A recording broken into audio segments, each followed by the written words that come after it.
Chodesh Tov Sameach Be'ezrat Hashem Rosh Chodesh Sivan Lo Nivra Olam est là pour le mois de Sivan, puisque c'est le mois du don de la Torah, le 6 du mois de Sivan, comme c'est marqué Yom HaShishi.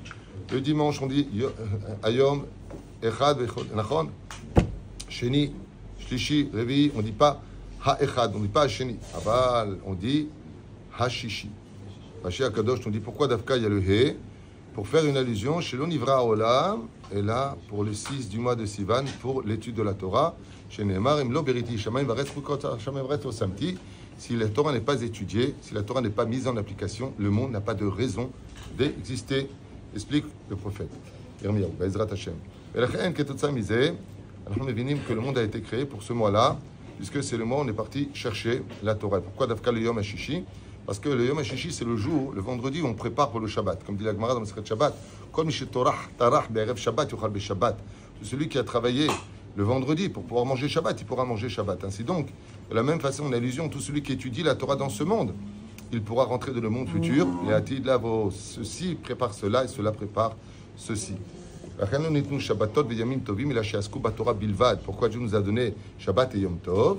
Pour qu'on puisse étudier la Torah. Donc en France, entre autres, ils ont de la chance parce qu'ils ont Shabbat, dimanche, jour férié, lundi et mardi, 4 jours Yud Kevavke pour l'étude de la Torah. Be'ezrat Hashem.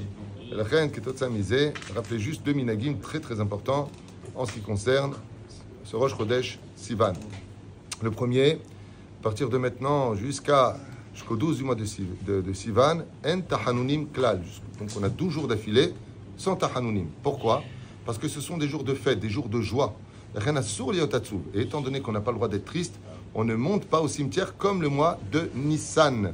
Comme vous avez constaté, Pessah est relié à la fête de Shavuot par les 49 jours de paliers que nous constatons et que nous comptons pour pouvoir nous élever.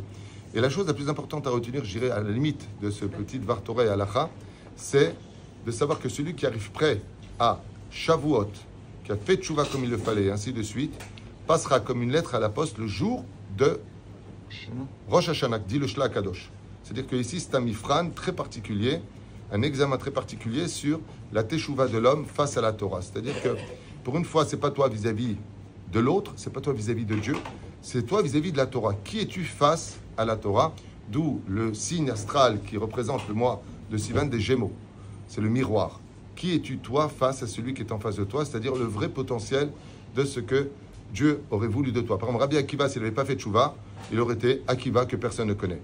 Mais en face du vrai miroir et de son potentiel, il avait quelqu'un d'autre, les Gémeaux, c'est-à-dire celui qui est le double de moi, mais dont son potentiel accompli. D'où la Torah qui est en train de te dire, regarde ce que tu es et sache ce que la Torah aurait fait de toi, un homme sage, intelligent, patient, aimant, qui aurait laissé un souvenir pour l'éternité au sein de l'humanité. Baruch Adonai Leolam. Amen.